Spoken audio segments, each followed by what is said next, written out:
Right, well, how do you like that? I see you looking back. I'm not that loud. I'm not. Welcome back to a brand new video of the Target Individual Program, Target Individual Experience. So when I say, all right, how you like that? Meaning that, I got home pretty quick. I left around minutes to 12 and, got home pretty quick tonight. So not bad. Okay, not bad at all. Yep, so you see the New York Predator Department, when I start mentioning certain things, they will start showing up using their sirens, particularly when I talk about revolution, right? You see, they think that what they're doing is a silent revolution. They think that, that ain't gonna be nobody engaging in kinetic warfare because they've learned and have created non-kinetic weapons, particularly to subdue our minds and to engage in the radicalization of the civilian population, particularly when it comes to religion. Right? And seeking out those in our community who they feel is a threat. And particularly the conscious community, a lot of the people in the conscious community had no idea, no clue of the technology and the psychological and cognitive warfare and neurocognitive warfare against them. The conscious community was I would say the most intelligent, more intelligent than the so-called bourgeoisie's academics, right? Because the bourgeoisie's academics, they were the black bourgeoisie's academics, I should say.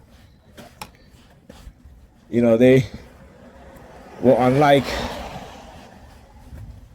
the Dr. Benz, the Dr. Jeffries, Professor James Small, the Dr. Claude Anderson, the Dr. Francis Cress Weston, I should say, the Dr. Amos Wilson, and many others.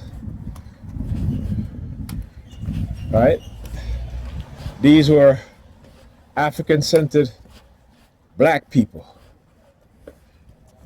with an African-centered mind and an African way of thought. They were in their correct minds, while these so-called black bourgeoisies were in an insane mind. Talk about I graduated from Harvard and this and that. Fuck Harvard, fuck Stanford. And the reason why I can say that is because of the history. Okay? Because of the history. There were black people in the conscious community that were smarter than some of these Harvard graduates. They were intellectually honest. Where you have these people coming out of these universities that are intellectually dishonest, particularly when it comes to black history and black matters and black people affairs. Even when it comes down to the science, a lot of them dishonest. That's why a lot of their papers are being reviewed. The lies, the manipulation that they engage in.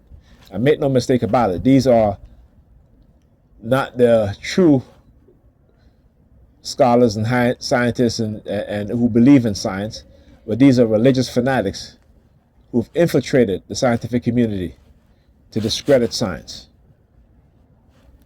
I keep saying you need to understand the radicalization of the religious-minded people, the sadistic, narcissistic, and psychological religious delusion that they experience, and they're willing to do whatever,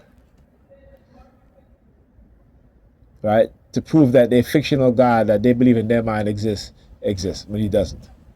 And so they will seek to destroy science,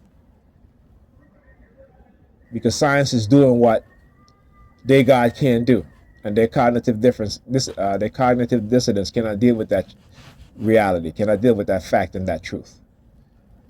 All right. So rather than say, you know what, I need to look into this, research this, to make sure what I believe in is actually real and true, They're not going to do that, but they're going to destroy, set you up, manipulate you, right, in order to destroy the science that's proven that their God don't exist.